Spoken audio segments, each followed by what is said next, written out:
강의사는 증시 각도기. 안녕하세요. 증시각도TV 시청자 여러분, 투자자 여러분, 동의말 여러분, 그리고 10만 금융견사 여러분 모두 반갑습니다. 2월 22일 금요일입니다. 네, 이틀 만에 마감은 됐습니다만 오름폭은 일주일 오른 것보다 더 많이 오른 그런 한 주간이었습니다. 단 이틀 만에 5,800에 도달했다는 소식을 전해드립니다. 전일도 3%, 오늘도 2%. 이거는 좀 과하네요.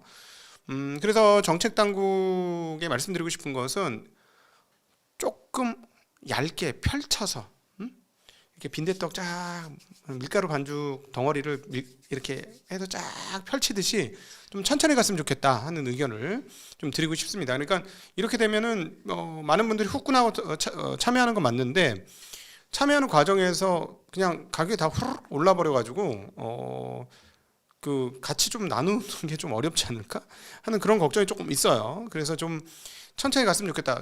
참고로 중국 같은 경우는 장이 많이 오르면 경고를 합니다. 기업들이 경고를 해요. 그래서 사실은 이런 것들은 거래소가 해야 되겠죠. 예를 들어 중국 같은 경우는 우주항공 주식이 너무 많이 오르니까 우주항공 기업들이 나서서 공시를 했어요. 일종의 공시. 어떤 공시? 지금 이렇게 주가가 오를 이유가 저희는 없습니다 하면서 과열을 막는 그런 조치를 했었죠. 공산당도 합니다. 공산당도 하는데 우리라고 못할 게 뭐가 있습니까? 그래서 거래소 분들한테 좀 환기를 시켜서 말씀드리고 싶은 부분은 시장이 너무 빠르게 오른다면 예를 들어서 이런 것들 있잖아요. 지난 뭐 한 달간의 상승폭은 역대 최고 수준의 상승으로 뭐 몇 가지 기술적 지표고 가열권에 진입했다. 뭐 이런 정도의 언급은 좀 필요하지 않겠습니까? 우리는 일본이 아니에요. 일본은 나라 자체가 매우 보수적이고 사람들의 성향이 매우 수구적이고 보수적이기 때문에 이런 변동이 매우 느리게 일어났습니다. 그래서 5배가 오르긴 했습니다만 일본 증시의 5배 상승은 10년에 걸쳐서 일어났어요. 10년에 걸쳐서. 근데 한국 분들은 만만치 않습니다. 한국 분들은 매우 빠르게 움직이는 성향과 습성이 있기 때문에 저도 처음에 이거 우리가 일본 시장처럼 될 거야 라는 생각을 했었는데 그럼에도 불구하고 10년은 안 걸릴 것 같고 한 5년 걸릴 것 같아 이런 생각을 했었는데 지금 분위기는요 5년이 아니고 단 2, 3년 안에 끝날 것 같습니다. 근데 구조적으로 주식시장이 좋아지는 흐름들을 만들어내려면 조금 속도를 느리게 할 필요도 있다라는 말씀을 드리고 싶습니다. 자, 어제 오늘 강력한 배당 분리과세 플레이가 진행 중이다라고 오늘 시장 한마디로 요약할 수 있겠는데요. 시장 전반적인 흐름 한번 살펴보도록 하겠습니다. 자, 코스피가 드디어 5,800선에 바싹 다가선 게 아니고 돌파했습니다. 네, 이 무려 전일도 3%대, 오늘도 무려 2.3%나 급등, 이틀 연속으로는 폭등세를 보여주면서 단숨에 5,800을 기록하는 초강세 흐름을 보여주고 있고요. 오른 종목 540, 내린 종목은 340입니다. 전일 사이드카 발동의 강세를 보였던 코스닥은 오늘 숨고르기를 좀 했었는데요. 사실 여전히 코스닥은 왜 오르는지에 대해서는 밸류에이션적 근거는 없습니다. 투기적 근거는 만발하죠. 자, 이런 투기적 근거를 밝혀내지 아니하고 그냥 넘어가는 것은 거래소 입장에서는 직무유기다라고 개인적으로 저는 생각하고 있습니다. 제가 남들 오르는 걸 싫어하는 게 아니고요. 조금 이따 말씀드리겠지만 옛날 생각나서 그래요. 22년도에 난리 폈던 거 그때 그냥 맨몸으로 같이 싸웠던 기억이 납니다. 그 아저씨한테 욕도 먹어가면서 막 싸웠는데 관련된 금양이라는 기업 있죠? 조금 이따 말씀드릴게요. 금양이라는 기업이 어떻게 됐나.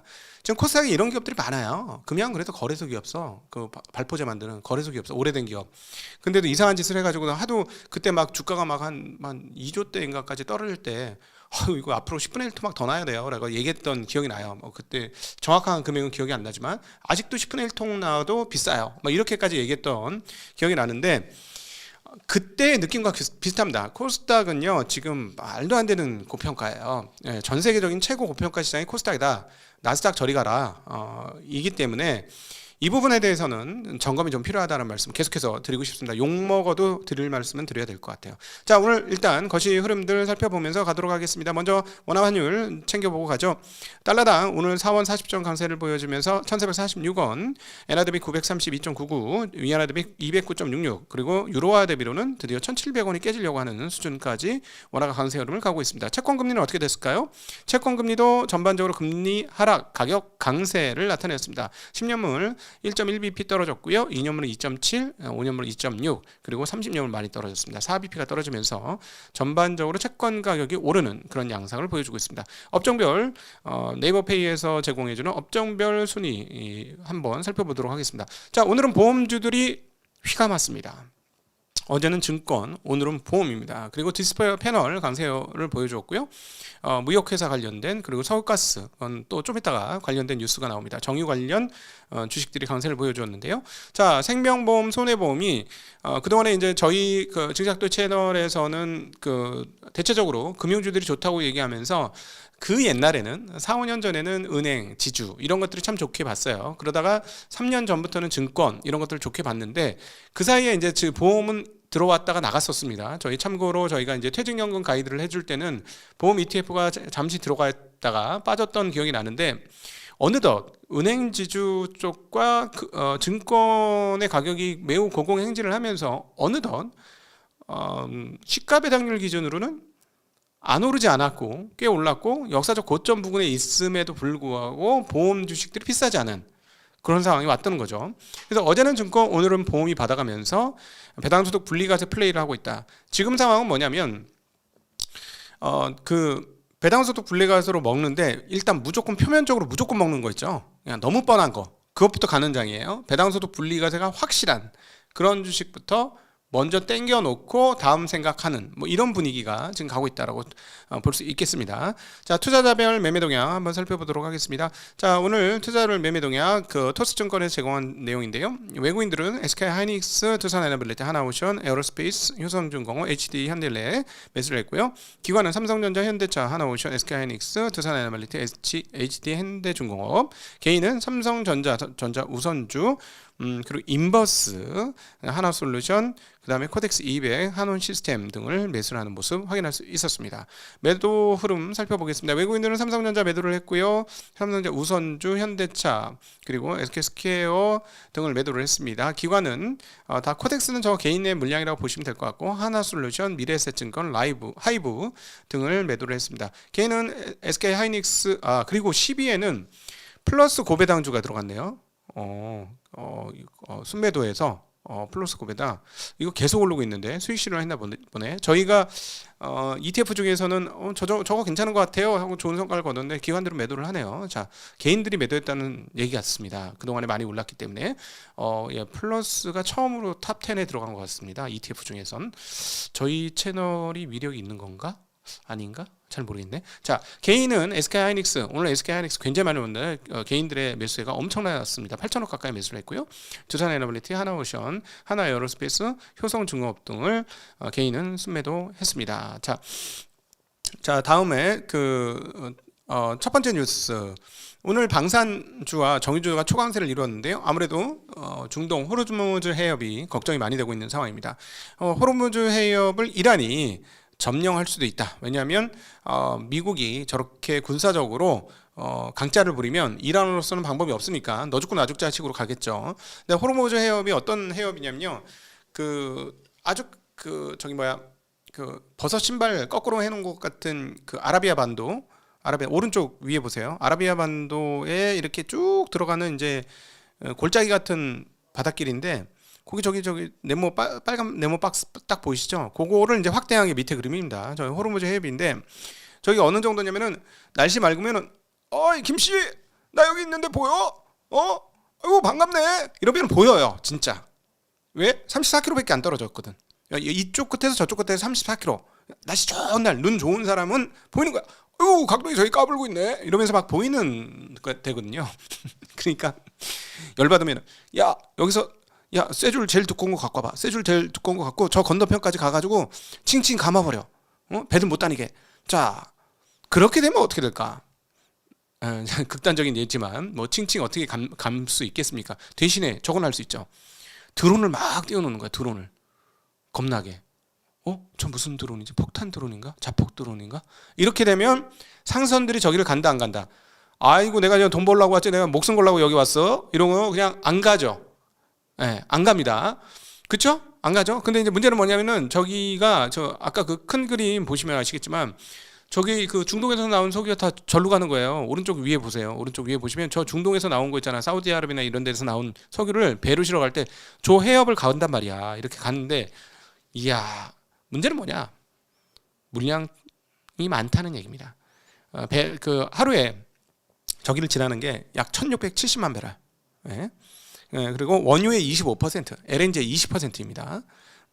그리고 카타르의 LNG는 대부분 여기를 통해서 나가게 됐죠. 자, 문제는 뭐냐면은 그 뭐 이렇게 그렇게 오래된 역사의 그 원유 수송이 뭐 뻥뻥 남게 하겠어? 뻥뻥 남게 할 수 없죠. 그냥 대체적으로 딱딱 맞게 돌아갈 겁니다. 근데 거기서 25%? 거기 LNG 20%? 어떻게 됩니까? 난리 나겠지. 그래서 뭐 이런 얘기를 합니다. 야, 브렌트 바로 더블난다. 지금 60달러대인데 바로 110달러 갑니다. 뭐 이런 이야기들을 하고 있어요. 그래서 이 부분에 대한 이제 긴장감을 굉장히 높이고 있고, 아침에도 말씀드렸습니다만 이게 지금 미국 국내 상황하고 관련이 있는 거야 없는 거야 막 이런 생각이 드는 정도의 흐름이죠. 어찌 되었건 뭐 이라크가 분리해주면 어떤 짓이든 할 수 있는 거 아니겠습니까? 너 죽고 나 죽자 씨, 어차피 죽는 거 그냥 다 죽어버려 뭐 이러면서 같이 죽자 뭐 이렇게 할 수 있잖아요, 자폭적으로. 그렇게 될 거에 대한 우려감이 나오면서 오늘 정유주들이 큰 폭으로 올랐습니다. SO일이 8.1% 올랐고요. SK 이노베이션, 와, 이 SK 온 때문에 굉장히 어려웠던 이노베이션조차도 7.7%, HD 현대 정유사 갖고 있죠, 7.2%, GS 3.1%, 흥구석유는 무려 24%, 중앙에너비스는 17%, 중소업종들이 훨씬 더 크게 올랐습니다. 그리고 또 하나 뭐 드론이라든가 그 방산 관련된 업종 중에서도 작은 주식들이 오늘 폭등을 했어요. 퍼스텍이 26% 올랐고요. RF 머티리얼스, 우리기술, 솔디펜스, STX 엔진이 각각 10% 이상 큰 폭의 상승을 해줬고, 뭐 빅텍, 덕산하이메탈, 그리고 하나시스템, 에어로스페이스 등등도 큰 폭의 강세를 보이는 모습 확인할 수 있었습니다. 자, 오늘 전반적인 시장에서 가장 눈에 띄는 거는 그 보험주입니다. 예, 보험주가 이제 어제는 증권주, 오늘이 보험이 받는 그런 흐름들을 보여주었는데요. 와, 미래생명, 롯데손보, 하나생명, 흥국화재가 상한가예요. 여기에 공통점은 미래생명은 잘 모르겠고 제가 공부를 안 해봐가지고, 나머지 뭐 하나생명, 흥국화재는 비싸지 않거든요. 그러니까 아주 상한가를 갖고, 그 다음에 뭐 장중에는 뭐 이렇게 약간 그 동네에 보험의 쩌리가 있어요. 죄송합니다만은 동양생명 주식쟁이 입장에서 그렇게 보인다 이거야. 현대해상 요거가 장중에 막 15% 이상 급등하는 흐름들을 보여주었습니다. 자, 그러니까 근데 놀라운 거는 동양생명은 현대해상은 배당 없는데, 근데 하여튼 그 이렇게 배당이 예상되는 좀 많은 시가 배당이 높을 거고 배당속 분리가세가 될 것 같아라는 흐름들이 지금 보험 쪽으로 확 매기가 가면서 큰 폭으로 상승했다라는 게 특징적인 흐름이 되겠습니다. 자, 오늘 그리고 쩌리 중에 쩌리죠. LG 디스플레이가 오늘 한 8% 정도 급등을 했습니다. 왜 그런가 봤더니 글로벌 OLED 채택률이 높아진다는 소식입니다. 글로벌 IT 기기가 이제 다 OLED로 넘어가고 있다는 것이죠. 반도체가 비싼 거죠. OLED가 비싼 건 아니니까 충분히 그럴 수 있지. 그리고 전력 소모를 덜하고 막 그러니까 예전에 비싸서 못 샀습니다만 이제는 전력 소모가 덜하는 것, 그리고 또 약간 더 비싼 거, 뭐 이 정도는 받아들이는 거죠. 그러니까 게다가 이제 단가도 조금 높일 수 있고 겸사겸사. 그리고 뭐 아이폰이나 이런 쪽에서부터 이미 좀 점차 이제 확산되고 있지 않습니까? 그러니까 이게 약간 OLED에서는 고급적인 느낌이야. 뭐 이러니까 점점 채택이 늘어나고 있습니다. 스마트폰에서 태블릿, 노트북으로 전반적으로 확산되고 있는 그런 분위기가 나오면서 LG 디스플레이를 비롯한 국내 디스플레이 업종들이 상당히 큰 폭으로 상승을 했습니다. 자, 그리고 그 로이터에서 AI 메모리 챔피언인 SK 하이닉스가 너무 저평가됐다, 이런 소식을 전하고 있습니다. 오늘 이 소식 때문인가요? SK 하이닉스가 무려 5.8% 상승했고요. 주가는 이제 100만 원에 임박했습니다. 94만 6천 원을 기록을 했는데요. 사실 오름폭으로 보면 좀 적은 거는 맞는 것 같아요. 한번 볼까요? 한국의 메모리 업체들이 상대적으로 덜 올랐어요. 지금 샌디스크 미쳤죠. 10배도 넘게 올랐으니까. 키옥시아도 미쳤습니다. 근데 이 두 개는 똑같이 보시면 안 될 것 같아요. 죽었다가 살아나는 회사거든요. 그러니까 거덜거덜이었어. 거덜거덜 한 회사였다가 올라왔기 때문에 더 크게 오른 거죠. 죽었다가 살아나면 원래 이렇게 크게 오르는 겁니다. 그래서 이게 소위 말하는 turn around라고 표현하는 거죠. 그러니까 이렇게 많이 오르는 건데, 이거하고 이 기준으로 보는 건 좀 아닌 것 같고, 그러나 이익 대비 기준으로 보는 거는 틀리지 않은 것 같습니다. 이익 대비 기준으로는 괜찮습니다. GPS 대비 10배를 안 하는 상황이기 때문에 그렇게 비싼 건 아니고요. 27년까지로 더 밀어붙이면 더 싸질 수도 있으니까 아직 상당히 그 글로벌리한 메모리 업체 중에서는 가장 저평가가 하이닉스와 그리고 또 삼성전자다 하는 건 틀리지 않은 것 같습니다. 자, 어쨌든 그것을 알았기 때문인가요?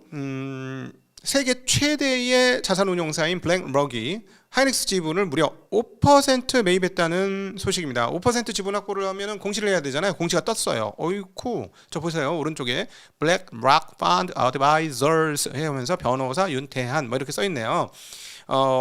네, 5% 3,600만 주. 와, 오늘 이 뉴스가 주가를 올린 가장 큰 이유다 라고 볼 수가 있겠습니다. 얘네들이 원래 옛날에 갖고 있었어요. 근데 2018년에 다 팔고 떠났거든. 근데 지금 거의 8년 만에 다시 복귀했습니다. 근데 이렇게 올랐는데 고마워. 네, 그래, 우리 밑에서 사신 개인들은 뭐 외국인들한테 좀 줄 수도 있지, 뭐 고마워, 뭐 이렇게 볼 수 있겠습니다. 어쨌든 블랙록은 지금 현재 주가가 높지 않다라고 보기 때문에 이런 결정을 한 것으로 보여집니다. 자, 다음으로, 자, 앞서 말씀드렸던 코스닥 너무 과열이다라는 말씀 드렸는데 저는 이걸 걱정하는 거죠. 이런 거. 자, 금양이라는 회사가 있었습니다. 어떤 홍보 이사께서 열심히 활동을 해가지고 펌프질을 엄청 해갖고 주가가 10배도 더 넘게 올랐던 신발 발포제 뒤에 쿠션 만드는 회사거든요. 푹신하는 쿠션 만드는 회사였는데 그리고 이런 것도 만들었어요. 그 아이들 그 저기 바닥에서 자빠지면은 괜찮은 거 있잖아요. 뭐 그런 것도 만들던 회사였는데 갑자기 이 회사가 뜬금없이 2차 전지를 하겠다고 합니다. 나는 발포제가 중간 그 분리막으로 쓰이나? 뭐 이런 생각도 해봤으나 전혀 아니에요. 그건 전혀 아니었는데 2차 전지 만들겠다고 해가지고 유상증자 여러 번 받고 해서 주가가 막 10조도 넘고 아주 난리 부르스를 쳤는데 결국은 뭐 그래 뭐 몽골 가치가 뭐 몇 조다 이래가지고 나한테 뭐 내기해 볼래? 뭐 이러고 아주 웃기는 그런 시츄에이션을 현장에서 직접 당해본 입장에서 저는 그때 그랬죠. 이 회사 안 된다. 절대 안 된다. 그리고 몽골 사기다라고 얘기했는데 결과적으로 제가 맞은 것 같습니다. 저는 코스닥에서도 이게 좀 걱정이 돼요. 네, 근데 결국 금양은 점차 상패 위기로 가고 있습니다. 이번에 또다시 그 25년 3월 이후로 거래 정지 중이고요. 9,900원에서 시총은 무려 6,330억에서 거래 정지했어요. 저는 아직도 이 회사는 여기서부터 10분의 1 토막이 날 수 있다고 생각하는 입장입니다. 그런데 이 회사가 이제 3자 유상증자를 계속해서 추진하는데 7번째 연기가 되고 있어요. 이번에도 또 하겠다고 했는데 2월 달에 또 연기가 됐습니다. 4,050억 규모였어요. 근데 버는 게 있어야 누가 유상증자를 해주지. 계속 뭐 사우디아라비아에 꼭 외국 사람들 만나가지고 하겠다는 거야. 왜냐하면 그럴싸해 보이거든. 이게 다 이런 한두 번 경험한 게 아니잖아요. 이런 것들. 이런 것들을 가지고 와서 유상증자 계약을 체결을 했어요. 이런 사람들 땡겨와서. 근데 뭐 돈을 냅니까? 돈 낼라? 절대 안 내지. 역시나 안 냈어요. 그래서 7번째 그 연기됐고요. 저는 이 주식을 아직도 갖고 있으신 분들이 가장 큰 패자다라고 생각하는데 이미 이거는 적이 안 나와요. 그 감사 의견 안 나와요. 회계를 쳐보면 알잖아. 안 되거든. 내용이 없거든. 그래서 결국은 의견 거절이 지난해 3월에 나왔습니다. 그래서 상장 폐지 사유가 발생을 했고요. 자, 거래소 똑바로 좀 해줬으면 좋겠어요. 이런 거 말이야. 아니 왜 이런 걸 그대로 놔뒀어? 제가 그래서 그러니까 거래소에 대해서 불만이 많은 거 아니겠습니까? 중간에 막았어야죠. 아니 난 뻔히 보였는데 이건 뻔히 보였는데 사기라는 거 뻔히 보이지 않았습니까? 아, 참 답답해요. 근데 그때 보면 참 거래소도 어쩔 수 없는 게 금감원에서도 이분 초청해서 참 토론회도 하고 그랬다는 사실을 보면 지금 보면 좀 아연 실색합니다. 진짜 어처구니 없는 그런 건데요. 자, 어쨌든 그 지금도 코스닥이 그런 위험 속에 저는 있다라고 생각하기 때문에 조심해 주셨으면 좋겠다는 말씀을 계속 드리고 있습니다. 자, 그리고 그 RIA 계좌가 출시가 지연되고 있다는 소식입니다. 아마 그래도 3월 달에 나오지 않겠는가 생각이 드는데 이 RIA 계좌는 뭡니까? 국내 주식으로 복귀시키기 위해서 해외 투자하신 사람들 이 RIA 계좌 터가지고 미국 주식 넣어가지고 수익 실현하면 250만 원 초과 부분에 대해서 20% 저기 세금 과세 안 하겠다는 거죠. 예, 25%인가? 네, 세금 계산 안 하겠다는 겁니다. 그러니까 5천만 원 한도까지 하겠다는데 실제로 지금 막 500%씩 수익 나고 이런 종목들이 있거든요. 아까 말했던 샌디스크 갖고 있는 사람 생각해 보세요. 몇 프로 수익이 났겠어요? 그럼 5천만 원어치 팔으면은 뭐 거의 한 90% 수익이잖아. 근데 그걸 과거 같았으면 상당히 큰 세금을 내야 되는데 세금을 안내도 되게 만들어주겠다는 게 IRA 계좌입니다. 근데 이게 갑자기 들여놓다 보니까 준비가 안 됐어요. 그래서 어떤 증권사들은 이거 받으려고 막 준비를 한다고 선전도 하고 그러는데 지금 혼선이 조금 있는 것 같습니다. 그래서 급하게 확정되지 않은 상황에서 하지 마라라고 하고 있고, 주택특례 제한법 개정안이 국회에서도 통과가 돼야 되는데 이것도 계류되고 있습니다. 그래서 현실적으로는 3월 내 출시는 굉장히 어려울 것 같고, 일단 증시각도의 TV 구독자분들 중에서 해외 주로 돈을 많이 수익을 많이 내신 분들은 이거 RIA 계좌를 꼭 이용하셔야 됩니다. 그거는 꼭 말씀드리고 싶은 부분이고요. 근데 또 꼬부라지고 또 못된 악마가 내 안에서 막 올라와. 이 IRA가 왜 생겼지? RIA가? 사실 지금 상황에서 RIA가 굳이 필요할까? 이런 생각이 좀 들거든요. 오히려 속도를 늦춰야 되는 입장인데 그런 생각이, 악마가 올라오면서 이런 얘기를 하는 거지. 야, 공무원들이 해외 주식 많이 사서 그래. 그래, 많이 먹어서 그래. 고위공직자들이. 그래서 이런 게 나오는 거지. 라는 악마가 막 하는데 그건 아니라고 생각해요. 이건 악마야. 야, 이 악마 새끼야. 내려가. 네, 이건 아니라고 생각합니다. 이 환율 문제가 제일 컸죠. 외환이 너무 빠져나가니까 외환을 돌리기 위한 방법이 가장 컸지 않았을까. 그래서 외환의 원화 약세 기조를 좀 틀어막기 위한 그런 것으로 나온 건데, 제 생각에는 지수가 5,800 이제 6,000을 향해 가고 있는 이 시점이면 알아서 돌아올 겁니다. 네, 알아서 돌아올 거. 이거 안 해도 해외 자금 갔던 거 돌아올 거고요. 오히려 너무 빨리 돌아오지 않았으면 싶은 마음도 있고요. 아침에도 말씀드렸습니다만 제 판단에는 20대 30대 남성들의 미국 투자 자금이 한국으로 들어오면 일단 매우 진한 주황색 불이 뜨는 것이다 라는 말씀도 드리고 싶습니다. 그때부터는 좀 더 경기의 가드를 높이면서 현금 확보도 좀 더 큰 비중으로 시작하셔야 되는 상황이 아닐까 하는 생각도 가지게 됩니다. 왜냐하면 언제든지 조정이 올 수 있는 상황들이 발생할 것이기 때문이죠. 그 이후에 장이 오른다고 할지라도 말이죠. 자, 오늘도 함께 해주셔서 진심으로 감사하고요. 야, 5,800을 넘어서 2월 전에 5,800을 보게 되네요. 네, 함께 해주신 모든 분들께 진심으로 감사하고요. 행복한 주말 되시길 빌겠습니다. 저는 내일 자전거를 타러 갈 것이기 때문에 미국 마감을 언제 하게 될지 잘 모르겠습니다. 제가 제 기분 나는 대로 맞춰서 하도록 하겠습니다. 오늘도 함께 해주셔서 진심으로 감사합니다. 행복한 주말 되세요. 안녕.